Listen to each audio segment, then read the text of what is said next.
Braw and The Brave with me, Lisa Kennedy. It is great to be back after a short hiatus, and I'm excited to announce that we are back with some sponsors. Oh my goodness, how exciting. Right, okay, so we have 3 sponsors who have kindly sponsored this episode. So big shout out to Lochs and Rocks, an environmentally conscious clothing brand who believe that small changes make big differences.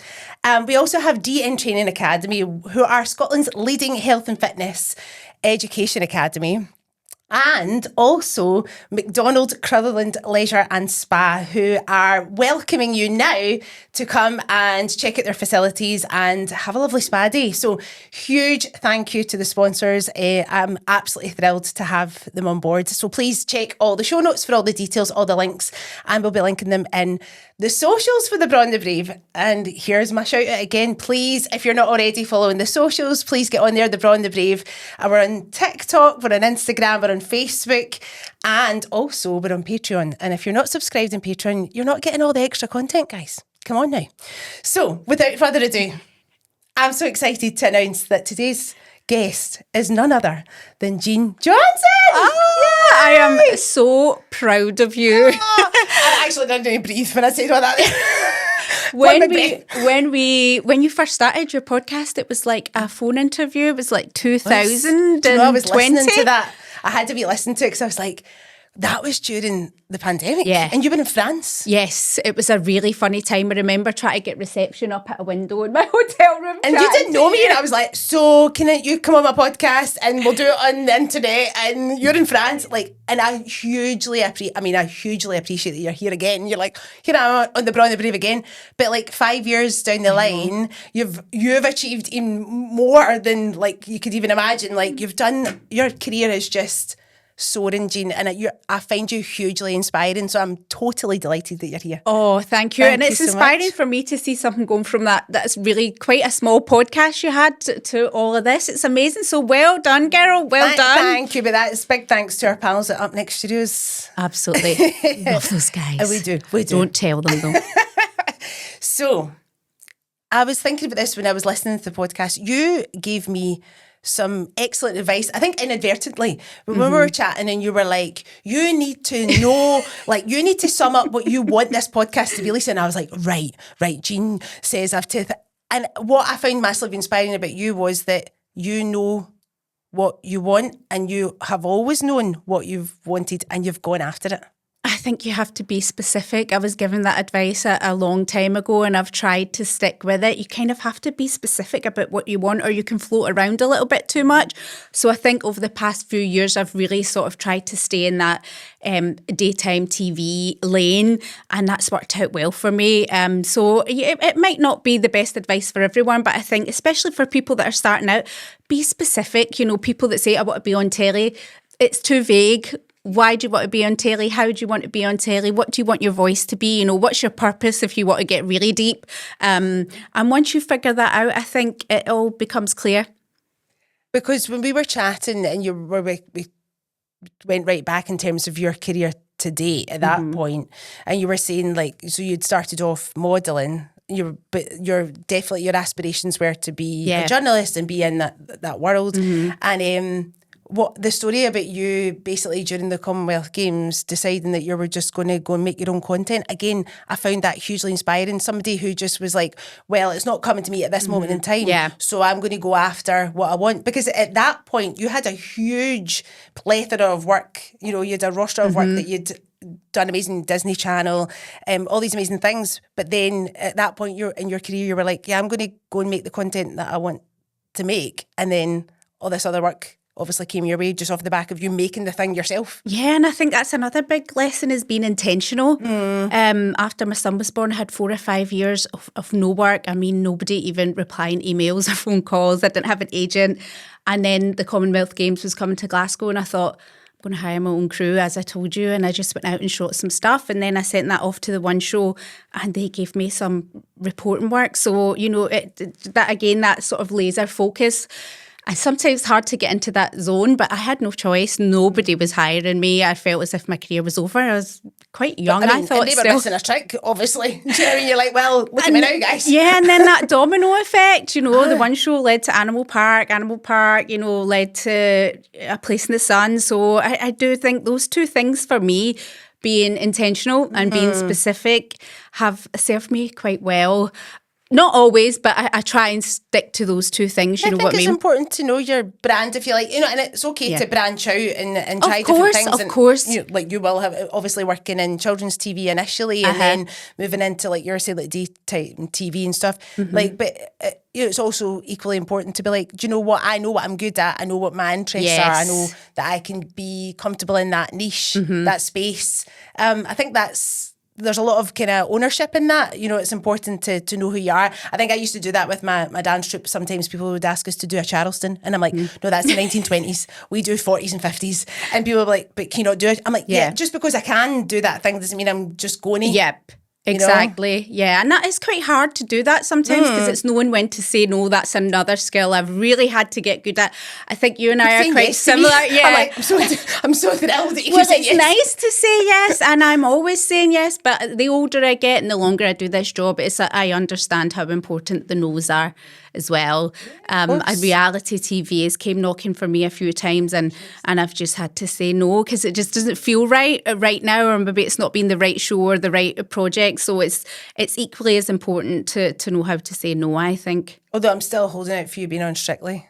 Oh, so am I. I mean, that has to happen. Every year I sit waiting for that phone call, but it's there. It's there. It's just the right time. I was chatting to Ross King the other night. He's doing it. Yes. I only know him from seeing him on the telly, but he's such a lovely guy. So I would just sort of stop to say good luck, and we had a bit of a chat. And I sort of walked away thinking, it'll be my turn soon enough. It will, if it's supposed to happen. It will. You and Dan Brownlee on the same run at listen. I'm living for that. I listened to Darren's podcast, and when he said that at the end, it's like, that's it. You've told the universe, it's out there now. Let all the other bits and pieces fall into place for that to happen. So that's where I'm trying to be at the moment. But it's a tricky time.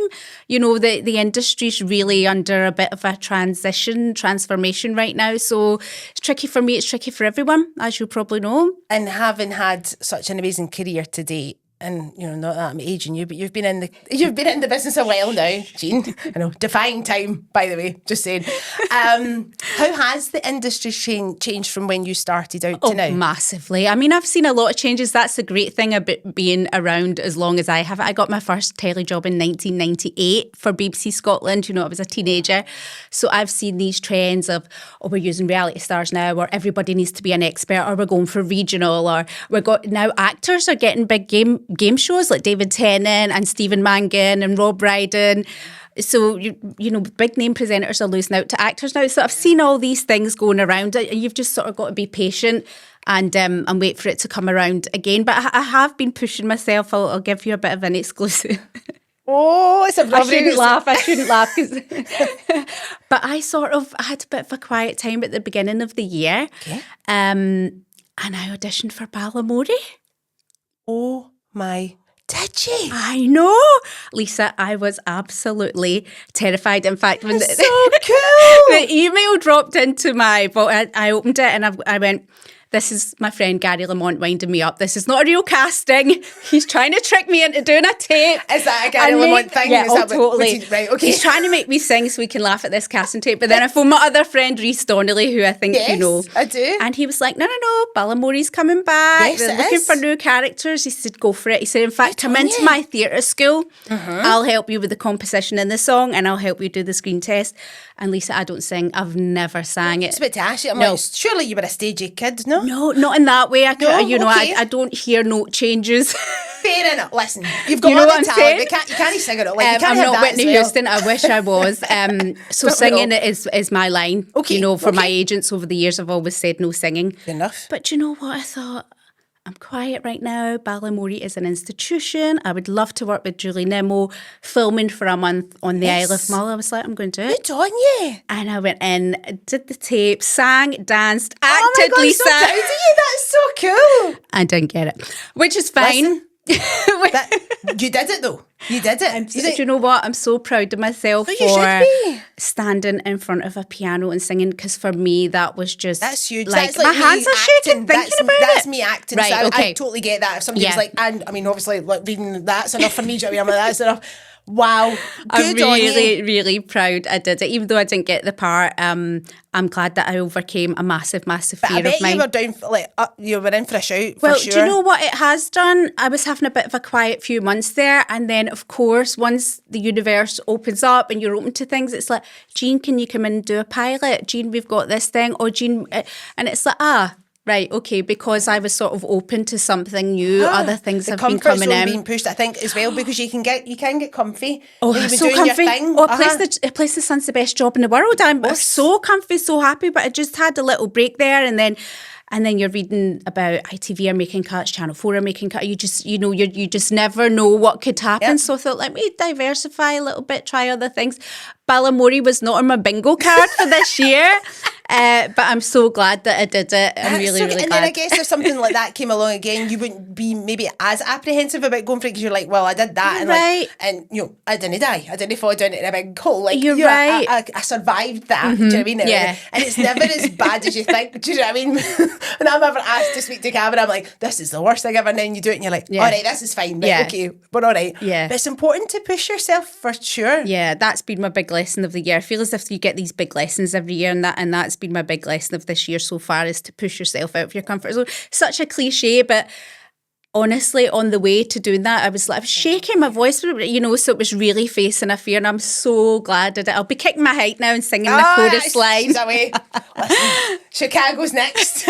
We'll see. I can see that. Listen, I can see this. This is so exciting. Can I be your personal choreographer? Yes. Like, sorry, Al. Absolutely. Oh my God, I love Bob Fosse. I'm not a great dancer either, actually, but again, that's why I would love to do Strictly, to learn how to dance. Well, I always like it when they get non-dancers to do Strictly. I'm very much, obviously, don't get me wrong. I want Dan Brownlee to do it and all.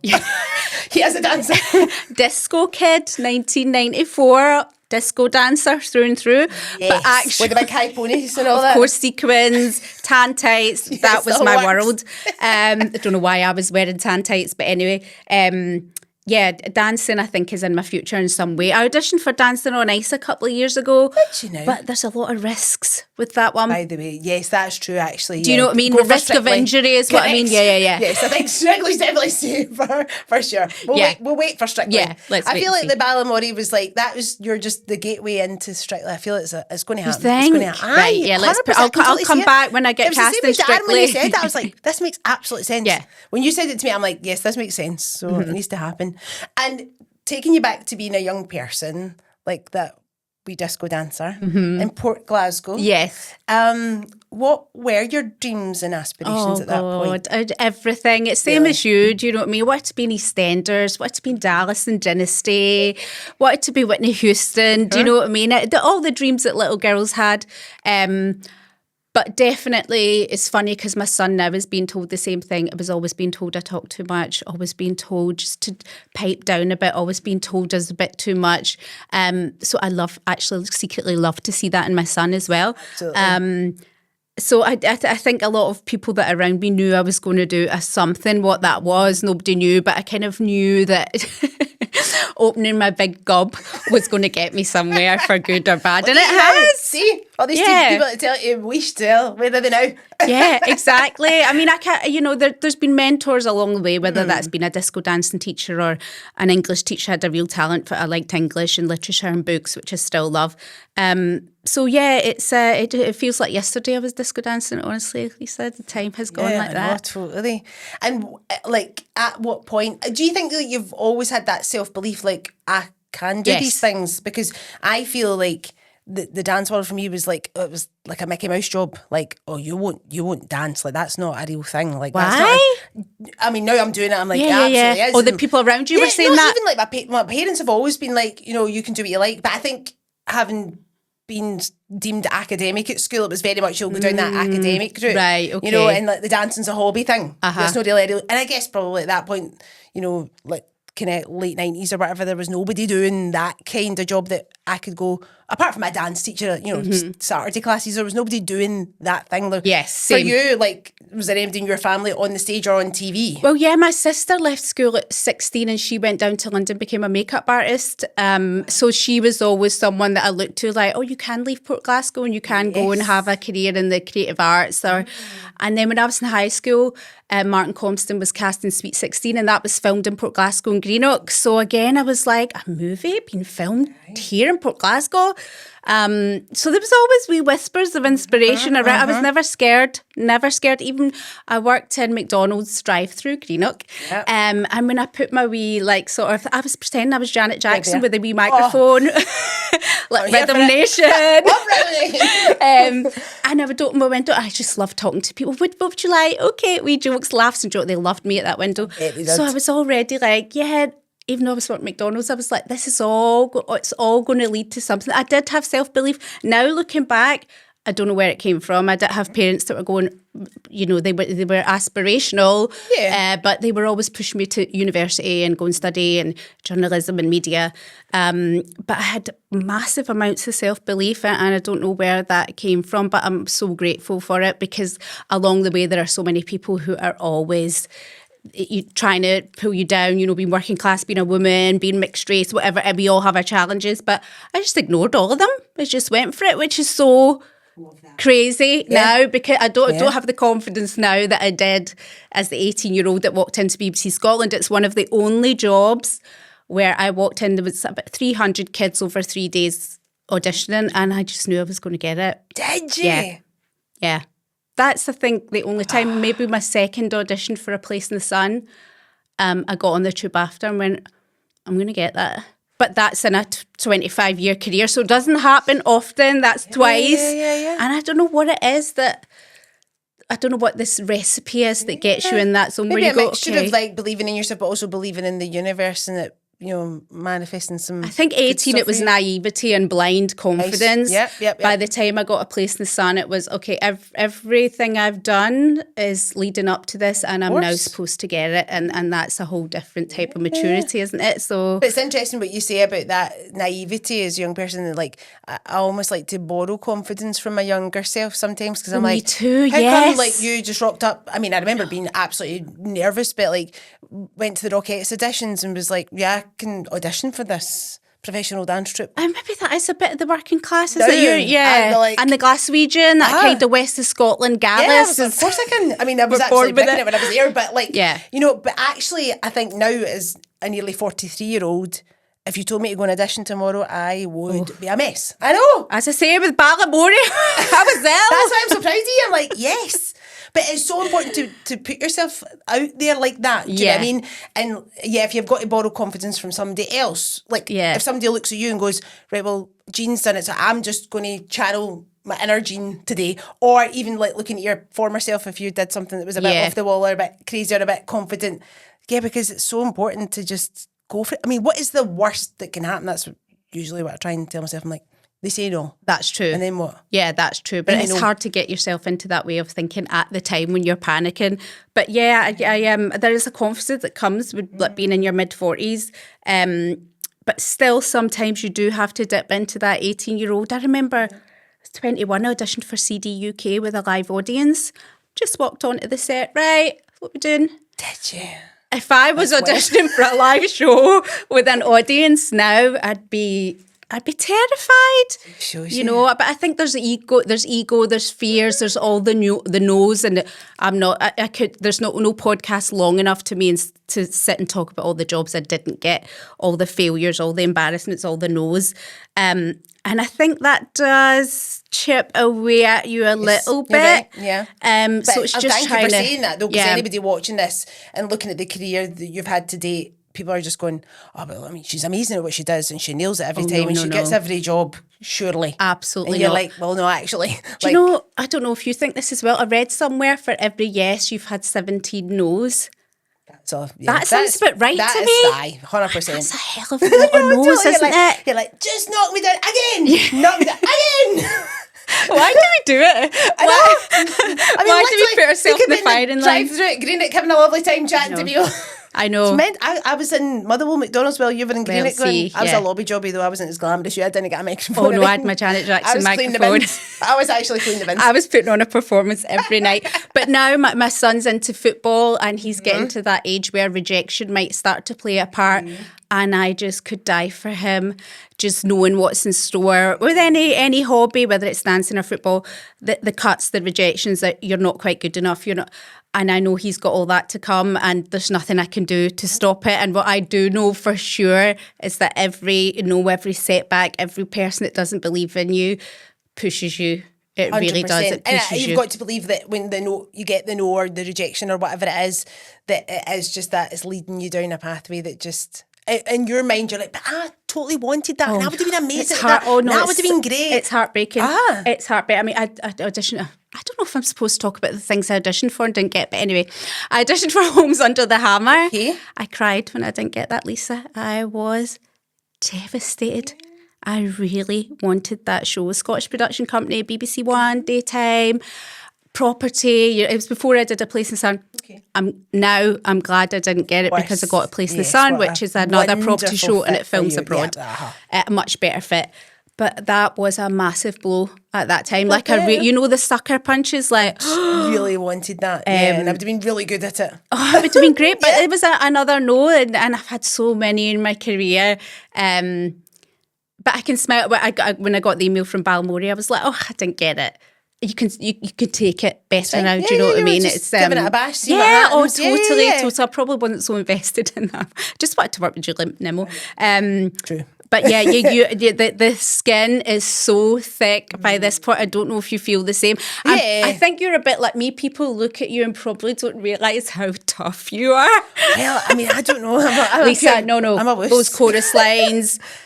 Your world, the dance world. But I think I curated my world though, very much to go down the choreography route. Probably for that reason, I didn't do the London thing. I kind of quite quickly after the Rockettes went into choreography and behind the scenes. And actually, it's only in the last year that I've kind of started performing again.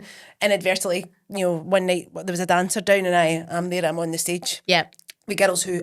I say to the girls at Berlinkies, I'm like, I could be your mum. They're like, shut up. And I'm like, no, you're 21. I'm 43. I mean, it's absolutely possible. It's a fact. It wouldn't have been even a shocker if I was your mum, But I think it's like with that and embracing your age and embracing definitely. the thing, and I've got these girls now, and it's very much trying to pass on the wisdom without sounding like old mother hen. Like I feel the same. Mac and Maddie, but it is because you've been in the industry a while and you've had things done to you and you've seen things happen. Yeah. What I like to do is try and curate a space that isn't all those things that I had to put up with. I don't know about you. Absolutely. Because you're obviously working in TV and the industry, and there's probably lots of amazing things about the industry, but also lots of things that are not great. Yeah. So for you, is there kind of, like you were saying, you're quite intentional about the jobs that you go for, but also just when you are on jobs that you are very intentional about how you work and how you treat people and how you see other people treated? Oh, for sure. And I work with a lot of young people in that AP role or A Place in the Sun. It's usually young, early 20s. They do the hardest job on the show. They drive us everywhere. They get all our viewing set up. They're speaking multiple languages. So I like to, right, we're done. Let's go for a drink. I'll take you for a drink. Or just check in with them, make sure they're all right. Yeah. Make sure they're being treated with the same respect as the exec producer. That is really important to me because I've had some, I won't swear, I've had some a-holes that I've worked with in my career you. But I always remember the good people, and I hope that anybody that leaves after a week of work with me on A Place in the Sun goes, I like Jean. I don't need them to love me. I don't need to think I'm the best thing since sliced bread. But if people just go, I like working with Jean, I look forward to next time. That is all I want. I mean, like when I interviewed you online back in 2020, I said that to you. I was like, you come across as just the loveliest person, and then when you meet you are the loveliest person. You just ooze that kindness. No, you do, Jean. And like obviously you light up the screen, and you're the kind of person that walks in the room and you go, I want to speak to her. You got to remember, I'm one of 7 children. I've got 6 siblings. I grew up in a house with 9 people. I did not know that about you. Is that right? So I like people. I've had to. Totally. And you to speak to be heard, I would imagine. Totally, absolutely. But I know I like people, and I've realised, you know, sometimes you go through a career and you think, what am I? Just like, how do you define what I do? And it's just connecting with people. I just get on with folk, and I say that if I'm going for a job, you know, it's like I just get on with folk. So if that's what you want in this presenting role, that's great. If you want more or less, that's up to you. But what I can tell you is I'm good with people. I get on with people. I'm interested in people. I love to laugh. You know, that everyone, all my friendship group, they're all crazy. They're all creative. They're all mad. They are all funny. Yes. And that's the little world that I want to live in, Lisa. I love it. Let's At all times. You kind of attract your tribe, though. Do you know what I mean? It's think who so. you are. You attract good At people. this point, yeah, definitely. Yeah, and you know who you want to surround yourself with, and you know who you can be like, well, that's fine. If I need to work with you or whatever, that's fine, but that's not who your tribe are going to be. Yeah, and I'm so happy to have that tribe at this point in my life. Like, all the nonsense is in the past, you know. Yes. I only surround myself with good people. Yeah. Even like with the job, like A Place in the Sun, I can imagine people don't realise what goes on behind the scenes from your aspect. Like, it's not just like, and we're rolling, and then you're just like, oh, just turn up and just say a couple of words. No. I mean, like the work that must go into that programme and the level of responsibility as well, I always think. Cause, Huge. Like, you know, people are buying like a very expensive item in a country that's not their native country or whatever. Do you know what I mean? It's a huge deal. And like, I remember you saying like there's usually sometimes like a real personal story or a real reason why somebody is maybe moving abroad or they're, you know, retired or whatever. And it's like a big deal to them. So you've got to take that part of that responsibility on when you're putting them then on the telly. Yeah, absolutely. And it's not filmed in a day. It looks like it is. But it's filmed over 5 days. And our Sundays, we fly in early on a Sunday. We have dinner and drinks with the house hunters on a Sunday night. No cameras. And that's really where we can bond. I'm going to be with these people for the next 5 days. Of course, I get to know them. It would be alien to me to not know them and then turn it on the cameras. Of course, you can see my relationships. You know that we were having a laugh off camera. Yes. And I think that's, you know, that's something that's unique to my shows. I do get quite close to my house hunters. And then the viewer at home then feels I hope so. in the whole thing. Do you know what I mean? Invested in you, that couple, like getting the dream home.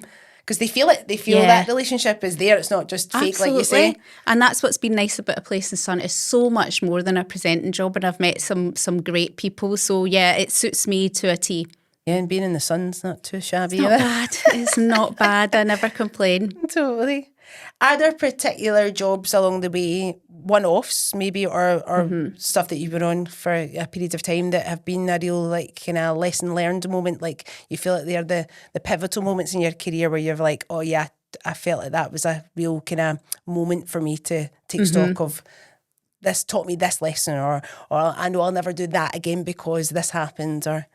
Yeah, I think that happens quite a lot. I mean, I was at the Disney Channel for 3 years, and like you say about your tribe, those, because we were a live show every day, it was like being in a boy band or being in a dance troupe, or we family. These are still my brothers and sisters today. So I lived in this cocoon of pop bands and actors and all these great guests being live every day. And then I left and went to the BBC, which was the same kind of environment, but competitive, cutthroat, everybody ambitious as anything. Okay. So that was like, oh, it's not always like that. That was a unique thing, that we were all best friends and we all had a laugh. You go somewhere else, and nothing wrong with CBBC at that time, but you had Jake Humphrey, you had Fern Cotton, Matt Baker, all your big presenters today were in that sort of cohort of 19, 20, 21, trying to get out of children's, trying to get the big show. And it was the most competitive environment I've ever been in. And do you rise to meet that, or do you feel like you're like, oh, this is not my vibe? It's not my... I'm ambitious myself, but I don't think I'm competitive. Do I think that can be a dirty word sometimes, like ambitious, and I don't think it's not for me. It's not. It's no, great. Totally. I think you absolutely should be ambitious. Yeah. But not to the detriment of like you feeling like, you know, that you're maybe like abandoning like your true self, or your morals, or whatever it is. Yeah, I don't like being part of a race like that. And it's every day, it's relentless. So you can never sort of step out and go, okay, can we just be friends now? We're not competitors. You have to compete.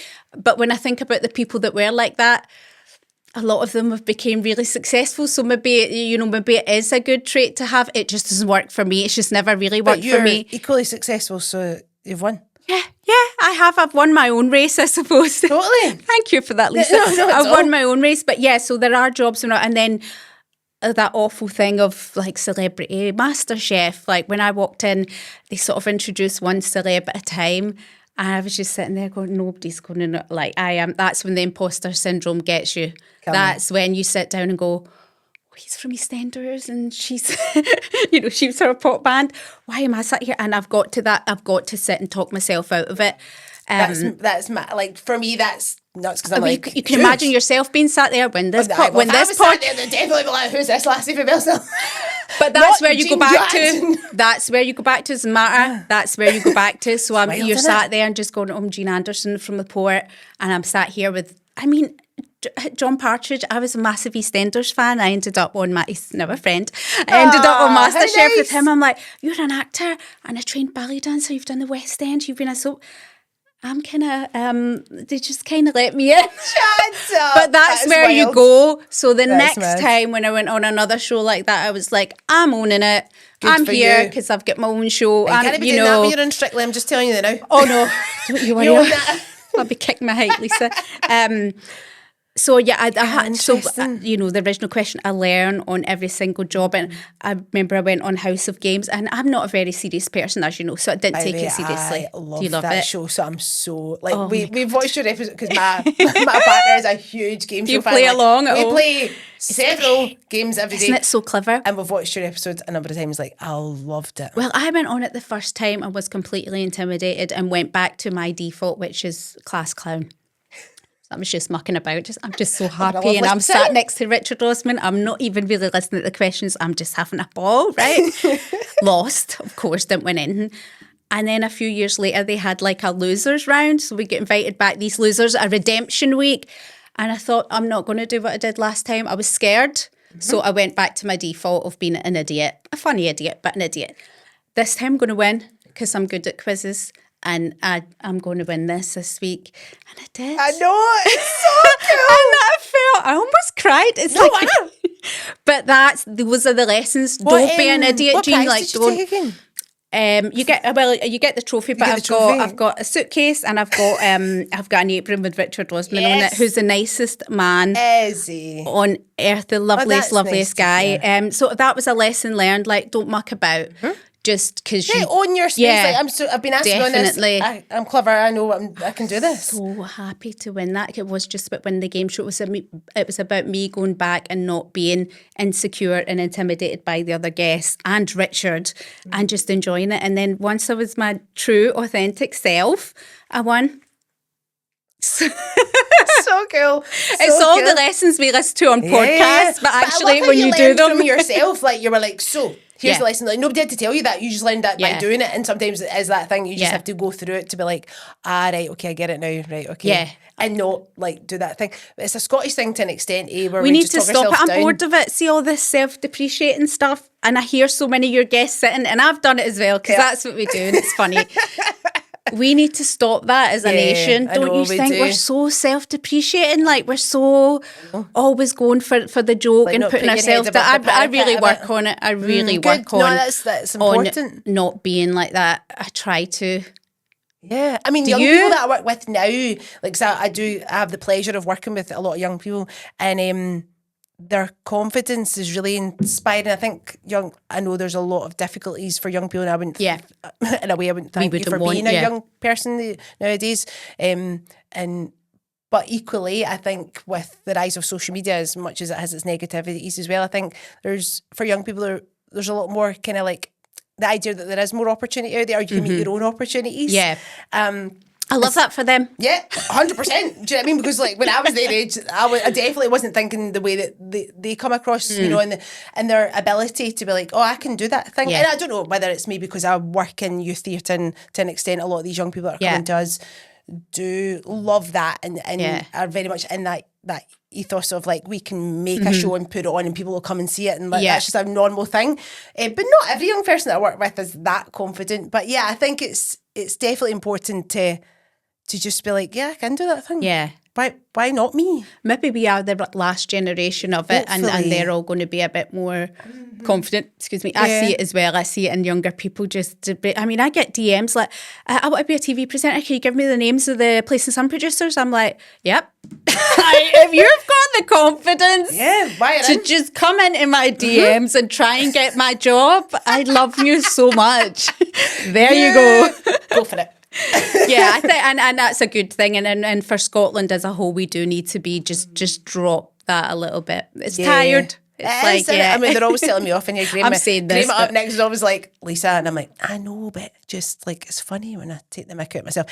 I think it's okay to take, like you were saying, like, not take yourself too seriously, but also in the moments of like, I can do this thing. Like I absolutely can rock up and I will do a good job because I've been doing it for a long time. I have the experience, I have the knowledge, I have the skill set to do that. Why would I then like shoot myself down? Yeah, like, love to hear it. Just turn up and just see what happens. Which I bet you say that I just turn up and talk. I just see what happens. It's actually no. I produce my own podcast. Like I connect with every guest. I book all my own guests. It's like you've controlled this whole brand. I've seen it grow from nothing to this. So back at you. Same Jean thing. Johansson's the brand. Do you know what I mean?